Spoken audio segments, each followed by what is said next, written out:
This professor doesn't only grade on the curve, she gives you an F if you wrote down Mia on your board. Hey y'all, welcome to my channel. I'm Raphael and I'm here to review episode 2 of season 6 of The Real Housewives of Potomac. So we start off right where we left off with all the women eating at Wendy's party for her breast reveal. And you know, we get Karen and Giselle and they're going back and forth and they're all like, what's Sing Sing? What is that? What's going on here? And they're all trying to figure that out. And then they kind of squash it for a couple seconds and they're just eating. And then Mia opens up her mouth and she's like, well, I just think that Giselle is like a good, person, and I'm a very good judge of character, and I just think that Giselle has a good heart. Karen's like, yeah, I was smitten by her too. Give her 5 minutes and she'll show her true colors to you. And I'm thinking, okay, I get it, and I get Wendy too, how she was like, you're not showing any type of loyalty to Karen when she's the one that you came with and she's the one that you're friends with. But you're over here praising Giselle. But at the same time, it's like, let her make her own opinions on who she wants to be with. Giselle's claws start coming out the minute that she finds out that you're doing better than her and have more houses than her. So this won't take long. It only takes 2 minutes. And then Chef Tia comes out of nowhere. I got the next plate of food. Do y'all want to try some? I got some food here. She just comes in so scared, like, yeah, I have food here. I was hired to make food here. And she's just like, here. Like, she was 2 seconds away from crying. I'm like, oh, poor her. I mean, she probably didn't expect them to start screaming at each other like that and calling each other's names and saying hot box and all of this and wop box. So I know she was probably like, I did not get paid for this. I'm gonna need to charge extra for this shit next time. And then for some reason, Karen brings up the whole issue between her and Giselle started 4 years ago when Giselle and Ray, her husband, had a conversation. Ray told Giselle, oh, beauty fades. Everything is gonna crack. And Giselle's reply to that was, well, he's gonna be buried 6 feet under before anything cracks on my face. And I mean, at the same time, I get it, because if you're telling her that, what is she supposed to say? Like, oh, okay, thank you for letting me know that. Like, no, Giselle is allowed to defend herself or say something back to that shady ass comment. I mean, I get what Ray was saying, but who are you to tell her that, So why is Karen mostly upset at Giselle when Ray was the first one to kind of take a low blow at her? So technically, Ray is the one that started the feud between both of y'all, if we're being honest. But I feel that Karen and Giselle have reached their boiling point in their friendship where they could no longer go back. I feel like moving forward is probably gonna go into like a dark space where it's just like, it used to be fun shade and it used to be fun to like have them hang around with each other, throwing shade back and forth.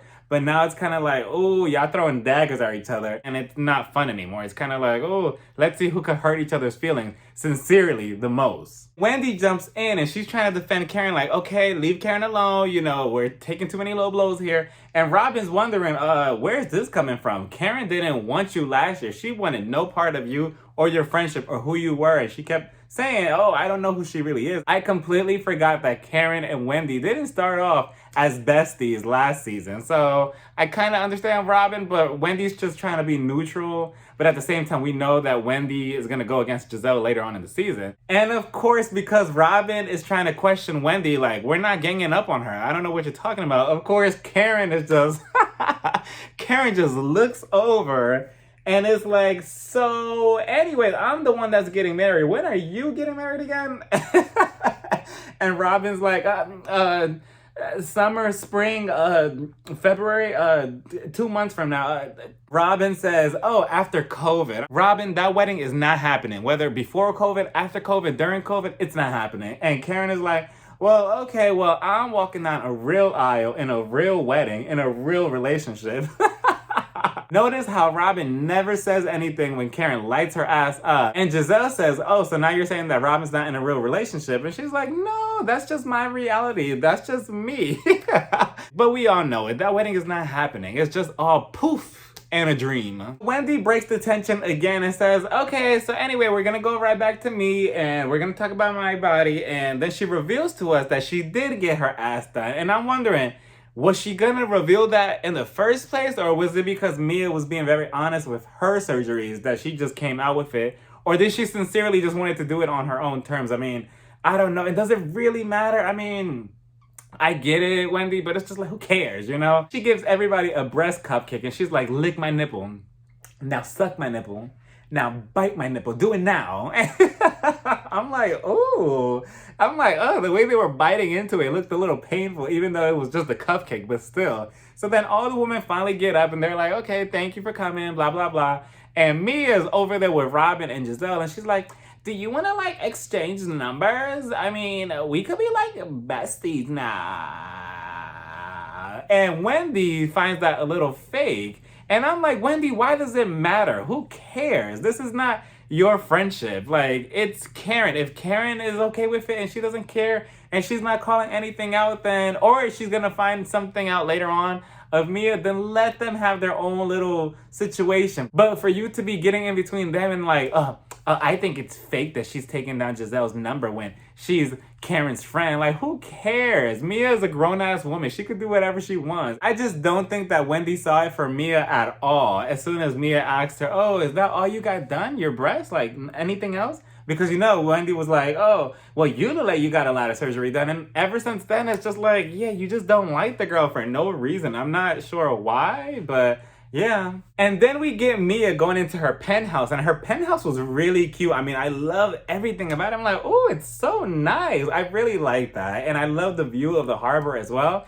So then when I saw her husband, I was expecting, you know, because she said that he was 38 years older than her, I was expecting a zombie or something, but he actually looks good for his age. I mean, they both look good next to each other, so why not? She introduces us to her 3 children, 2 from her current husband and 1 from her previous partner. And I'm like, okay, so this is a cute little family setup. And she's just taking a business call in front of the children. I'm like, put some headphones on, do something, go into the bathroom, be quiet. Like the children are all just running around and she's just like, so yeah, so we're gonna talk about that business meeting? Oh, she just hit herself against that door. So anyway, let's talk about that business meeting. So then we get Candace and we see these 2 girls calling her mom and I'm like, more fake acting children? Like, what's going on? We already had some enough last week with Chris's children and Candace forcing them into the scene like, you know, oh, these are my children and you're gonna do your fucking homework right in front of me, okay? We need to film these scenes. And now she's making more fake scenes with more fake children and I'm like, okay, what's going on here? But she was filming something, so I'm like, okay. So I see we're going that way with the whole stepmom storyline. Like she's really forcing that on us thick this time around. She just says that she loves acting and it's crazy that, you know, that this thing that she's filming is imitating her real life and it's imitating art. And I'm like, oh, okay, it's cute. It's cute to see Candace actually be in a whole different lighting like this instead of her having sticky notes all over her damn house and crying every 5 seconds. It's very refreshing to see that side of Candace. She just seems so much more calmer and much more happier this time around. And she gets on the phone with Santa Claus and she's just telling him like, you know, I wish you were here. I know you're my husband manager. And he's like, yeah, I mean, I have to manage Candace. Not technically her career, but Candace as a person because sometimes she could be a little bit too much. And he did say that he sold his restaurant, but I'm like, what do they do for money exactly? I mean, Candace does what exactly? I mean, she does the show, but is she the only breadwinner in the house? And what does he do exactly since he sold his restaurant? I mean, I know he does those online cooking classes or whatever, but how much is he really getting out of that? So then we get to Ashley at her place and she's with baby Dean and he's just so adorable, just walking around everywhere. I'm like, oh, and then the mom comes in and I'm like, who is that lady? I'm like, who the hell is that? Take your mask off. And it ends up being Ashley's mom. And she comes in and she's just talking to her and playing with baby Dean. You know, they're like toasting and everything with their drinks. And she's like, did you learn that from your dad? I'm like, ooh. So they're sitting down and this conversation gets a little weird for me because they're all talking like, yeah, our marriage between me and Michael has gotten so much better. You know, we're in a better place now. We please each other sexually now. And, you know, he does that boop boop. And I'm like, what exactly is that boop boop? I want to know what that boop boop is because that sounded a little kinky. And Ashley continues saying, yeah, he pleases me and I please him by putting on my strap on and using it on him. And we just have to please each other sometimes. And the mom is like, so yeah, that's what we have to do sometimes in relationship, you know, so we don't cheat. And we have to please each other a lot. We have to make each other do this and do that. I'm like, oh my God, like what kind of conversation are we having here? I mean, do y'all have conversations like this with your parents or your mom? Because this conversation was just a little bit out there for my comfort. So then we get to Giselle's house and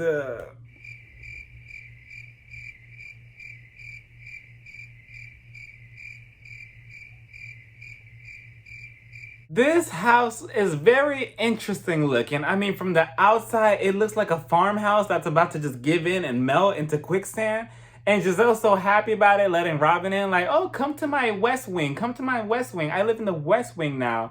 And it wasn't really giving me West Wing. It was giving me Boneless Wing. And she's showing her around, and oh my God, it's just so, Tacky's just too nice. I mean, the Versace sheets said it all. I'm like, okay, we get it. Versace sheets. They made sure to pan in on that shit very closely.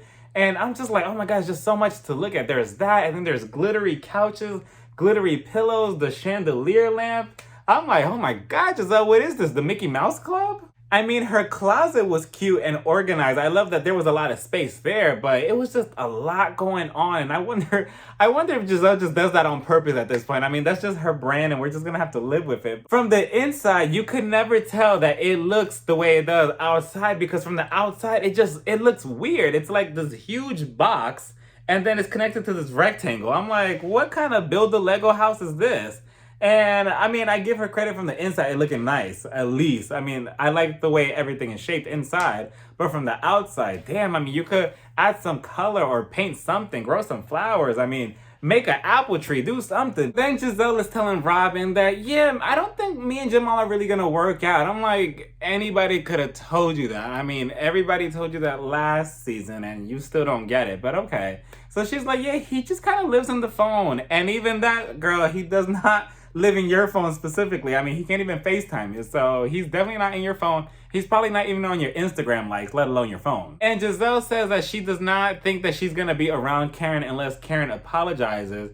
And then she gets a call from Candace, and Candace like, oh, hey, blah, blah, blah. And they catch her up with everything that's been going on about Wendy's body, about the fight that happened, the hotbox comment. And Candace is shocked, but then Candace is like, okay, I need to go and pretend like I'm doing something on Zoom, so I'm gonna call you later, okay? So she hangs up, and then here goes Giselle. I mean, Giselle, I was kind of mutual with you and Karen, but then you said this comment that, oh, Ray will die before he buys a house. And I'm like, you shouldn't say things like that. I mean, we all know that he's old and stuff, but Giselle, you just gave Karen a bunch of ammo right there. And you could see on Robin's reaction that, oh, she put her head in and was like, Giselle, no, don't say that. Like, Giselle, don't say that. Like, stop that. Like, you see, like, we tried to, like, give you some leeway, but then you ended up saying some stupid shit. And I personally wish that everybody could kind of drop this whole thing with Jamal, with Giselle. And I kind of wish that she was smart enough to just drop him too, because technically you don't need to be with a man. You don't need to be with a man to be happy. I mean, you are not another man's property. Giselle is not Jamal's property. Giselle, if she wants to be alone and she wants to be in this West Wing by herself,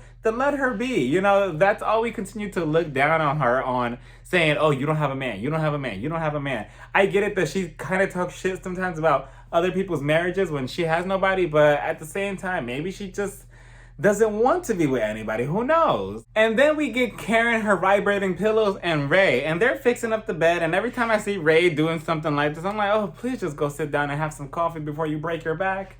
And she's telling Ray, like, she feels bad. She feels terrible about what she said to Giselle back at Wendy's party, and she just feels like she kind of sucker punched her and low blowed her because, she went at her a little bit too hard, and she did get a divorce from Jamal, and she lost everything, basically. She feels that Giselle is projecting her anger from Jamal, who needs to be getting that heat, to Karen. And I'm like, is that really it? I mean, I don't know.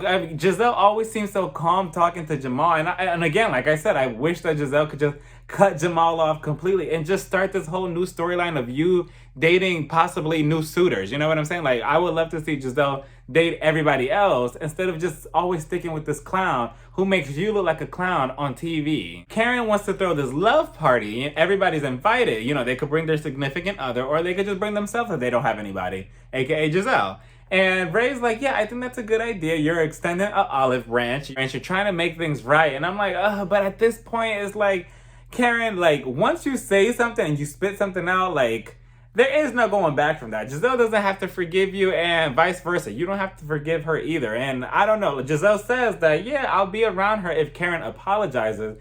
And I do think that Karen will be the type to apologize to Giselle, specifically for that comment that she said at Wendy's party. But we all know that that apology will only last for like 2 minutes before they're at each other's throats again. She's also trying to correct her wrongs with Candace, because Candace and her, their relationship are, is a little rocky and everything, because Candace, if y'all remember specifically last season, she thought that Karen was trying to take Monique's side. And I'm like, she's just being mutual because she's friends with both of y'all. But she wanted Karen to pick a side so much that it kind of strained their relationship. So at the same time, that's mostly Candace's fault. But I feel like now everything could be a little bit more calmer and fixed and put back together now that Monique's out the picture, which is unfortunate because Karen didn't do anything to begin with.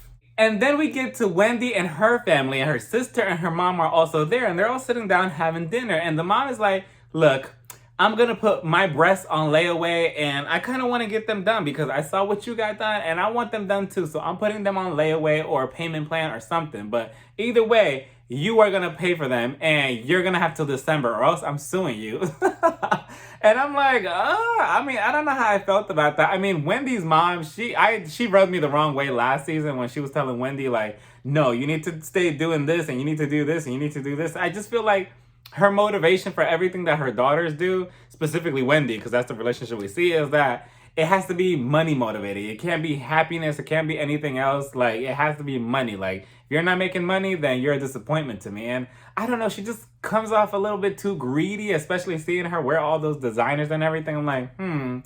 I'm like, interesting. Are you really here for what Wendy wants to do, or are you really just after her money? I don't know. I mean, I get it that you gave her this life and everything, but at the same time, it's just like, you could be a little bit more graceful and a little bit nicer to Wendy, with everything that she wants to do. So I was shocked that she actually agreed with Wendy's idea later on, when Wendy also explained that I want to go into, home style equipment or whatever she wants to do. And I'm thinking, okay, what is she going to do? What is this big idea? I want to see what Wendy does. And then she comes out with this wonky ass candle. And I'm like, this is what you want to do, Wendy? I'm like, okay. I mean, I'm all here for it and stuff. Like, I'm rooting for you, Wendy, but a candle. You couldn't do anything else. A candle. And Eddie is just sitting over there just eating his food. And you could tell that he is not with this. He was probably not told of this idea. She probably sprung this on them last minute because he's just over there eating like, yeah, this shit's stupid as fuck. Yeah, yes, Wendy, yes, I love you. This shit's stupid as fuck. Candles, the fuck? Let me keep eating. Like, the whole idea seemed dumb, and I was actually shocked, though, that the mom agreed. She was like, well, I believe in you, and, whatever you want to do, I'm here for it. So that was actually really nice to see. Like, she had a whole different tone, a whole change of heart from last season to now. So that was good to see that. But a candle, though? And Wendy's like, yeah, I'm gonna need a couple $1,000, and the business aspect is gonna come from Eddie, her husband. And he's just like, like, like he just keeps eating. He's like, leave me the fuck out of this lame ass conversation. I don't want no parts of this. Then we get Karen dressed up as Carmen Sandiego, and she goes over to Ashley's place, and she's there to invite her to her love party later on. And she's like, you and Michael could come over. But Ashley's like, no, he's too busy on Grindr, and I don't think he's gonna be there. It's just gonna be me. And she opens up the little box, and it's a cute little gift. And she's like, look, Karen, I think you took it a little too far with Giselle's comments 4 days ago at Wendy's party. And, obviously everybody just feels that Karen was a little too harsh on Giselle. And Karen's like, yeah, I don't know why I said sing sing. I just thought it sounded good. I'm like, ew, that's so lame. So you literally just threw that out there just because it sounded well together with Hotbox? I mean, what are you, a musician? What's going on? And they're just talking about it, and they're like, well, I don't want my relationship with Giselle to come in between this group and everything. And I'm thinking, I don't really think it's going to really happen. I mean, we kind of see that it's kind of sort of forming an alliance between Giselle and Robin, of course. And Wendy is kind of like playing mutual, but later on we see that she turns on Giselle too. So maybe it's going to be everybody versus Giselle and Robin. I mean, who knows? And then baby Dean wakes up and he comes out and he starts crying as soon as he sees Karen, and Ashley blames it on that he doesn't like seeing new people like that. And I'm wondering, there's a myth that they say that children and dogs could see demons or evil spirits or whatever. And I'm like, did he see something in Karen that we didn't? And then Karen just slides out of the she just slides out of the room and she's like, okay, I'm gonna go, bye. And then we get Candace and she's opening up her little box and she's like, I don't know if I want to go. I mean, I don't know if I'm going to have enough toilet paper for later to be crying in the confessionals if Karen comes at me sideways and doesn't understand my pain with Monique. She wanted Karen to give in so badly, and Karen didn't, and that's why their relationship is the way it is. And Candace just needs to realize that not everybody's gonna jump on your ship just because you want to. And Karen is getting ready for the party. Everything is being cooked. Her and Ray are getting everything together. And then we have these scenes of Giselle's like, yeah, I'm putting this shit in the garbage. I'm like, Giselle, stop. But I mean, I get it. You can't expect for somebody to call you X, Y, and Z, and then next thing you know, it's like, let's stop the hate. I'm gonna throw a love party, okay? And you're invited. Like, no, that's not how it works. And then we get Robin. And Juan is like, I'm not going to that shit. And then he goes into the house. And Robin's just so confused. I'm telling you, Robin could be so cool if she wasn't so far up Giselle's ass. You know, like if she just played mutual, I think she could be a really cool person on the show. And then we get this hilarious ass scene with Giselle and her 3 daughters. And I'm not sure how many times Giselle needs to be hit with the truth from her daughters before she gets it, because Giselle is trying to give advice. And she's like, okay, so let's talk about dating. I don't want any of you to date any rappers, any football players, any athletes, nothing. And they're like, why? That's where the money comes from. Like, what's going on? We want to have fun too. And Giselle's not having any of that. She's like, no, you are not dating anybody like that. And they're like, listen, Mom, your choice in men are trash. I mean, it's horrible. You don't have a good track record. I mean, your men are garbage. I mean, you don't know how to date. You need to get somebody else. You need to make a new Tinder. What's wrong with you, women? And Giselle's like, she's just eating her chip like, oh, okay, so fuck my advice, right? There is no clearer way or a clearer picture that these 3 girls could tell Giselle, like, look, you fucked up with our own dad. Our dad is trash, and everything that is coming out of your mouth right now is trash. Why would we want to follow in your footsteps? And it's kind of embarrassing how Giselle painted out this picture of her being Jamal's clown, basically, and running back to him and putting on this whole fake relationship for him. And that's the kind of example you're giving your daughters. And luckily, they're not focused on what you're doing or what you're, telling them, because they're trying to learn from you and your mistakes. So in one way, your fuck ups is their gain, So finally is this love party time, and Mia and her husband are the first one to arrive, and they're all getting to know each other. And you could tell that Ray, it was like boing as soon as he saw Mia. He's like, who's this woman? He's like, who's this? I mean, who? And his interaction with Mia's husband was very cute, as if they knew each other all their lives. And I actually wouldn't mind if Ray shaved his head bald. He would actually look good, because from the little edit that they did for a split second, he actually looked good. So I wouldn't be mad at him if he did that. And they're all sitting down, and Mia's like, yeah, well, when he used to be on his 3rd wife, he used to go golfing every day. And then and then Ray replies, 3rd wife? I'm only on my 1st. I'm like, ooh, what is that supposed to mean, Ray? Don't get your ass in trouble with Karen. The next couple to show up is Wendy and her husband, Eddie. And they look so good together. I mean, Wendy was giving body, in that red dress with the black fur. And I love how she was like, I'm not sure what we're doing, but here. Like trying to greet, because during the pandemic you can't really touch anybody, but it was so cute. And they're all sitting down, and she's taking note of Mia's shade, where Karen's like, yeah, Robin declined and Giselle declined as well. And Mia's like, oh, well, it is a couple event, right? And Wendy's like, you could tell that in her face expression. She's like, why are you throwing shade? And I kind of get Wendy with that. I mean, Mia, you were just saying that she has a good heart and stuff, but again, opinions could change, right? So then Ashley's the next one to come in, and they're asking her like, oh, where's Michael? Why is he not here? And she's like, oh, he's taking care of baby Dean back at home. Sure, Ashley, sure. So then the last couple to walk in is Candace and her husband, and she's nervous. She doesn't know what to expect. So she finally goes in, and Karen greets her with a hug, and they're hugging. And Karen's like, listen, let's talk. Let's have a conversation over tea. Let's do something one-on-one.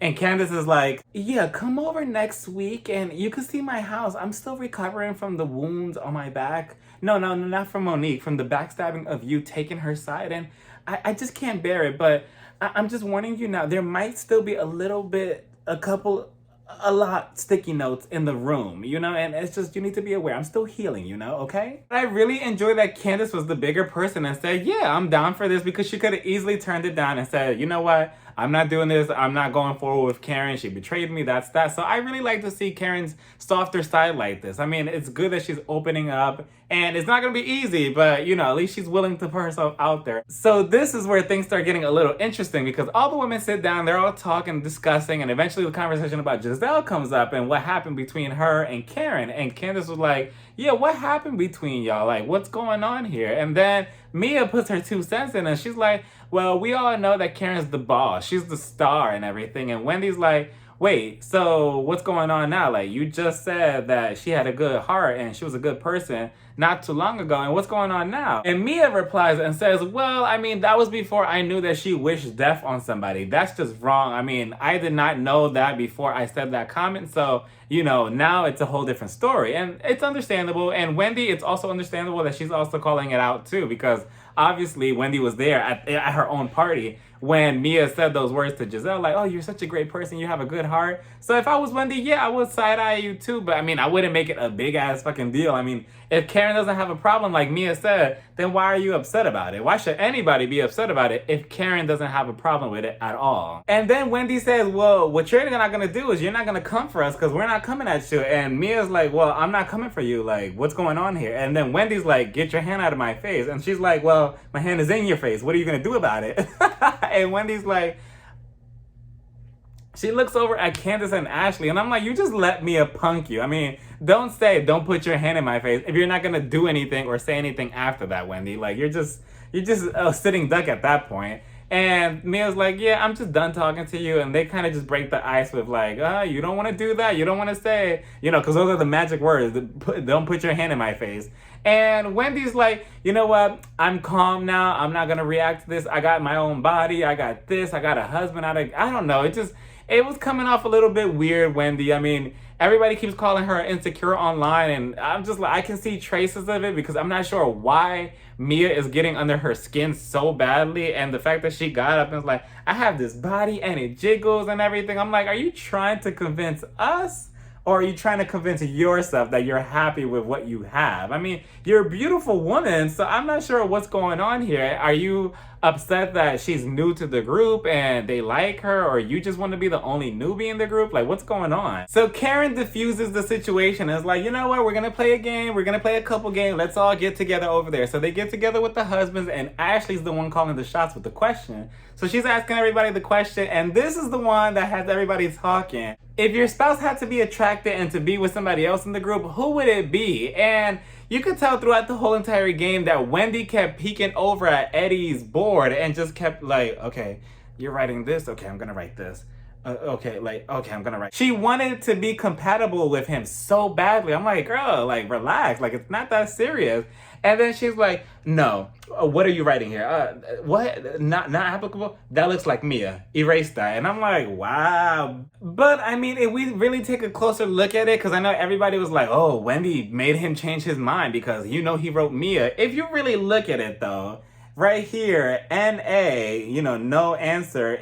It kind of looks like Mia, the way it would spell it. So I could see how Wendy would see the word Mia in this. But I can tell that Eddie probably wanted to genuinely maybe say somebody's name in the group, but yeah, Wendy was not gonna have it. So it was just kind of a shame that she kind of like punked him on TV like that. I'm like, Wendy, stop. And then she put NA too. I'm like, okay, as if you didn't just look over his board. Like, she was just so desperately trying to match answers with him to make it seem like they have the perfect marriage, when in reality, it probably is not like that. One thing's for sure is that we all know if Michael was there, he would have put his board up like, I choose.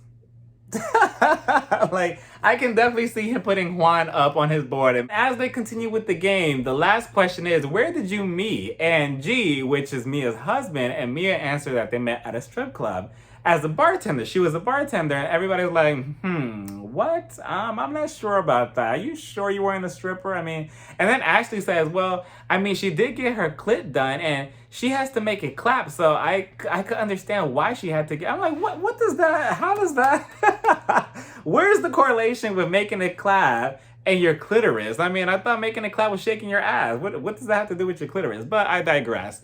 And yeah, so it seems like that's gonna be the next question that they ask Mia. Like, so were you a stripper? Were you not? What's going on here? I see that Wendy has been tweeting like, yeah, she's a stripper. She's this, she's that, and the third. So I don't know. What do y'all think about this episode? What do y'all think about Wendy's behavior? What do y'all think is setting her off so easily? And do you think that her marriage with Eddie is as, stable as they made it seem? Because they won the game, but to me, it just seems like BS.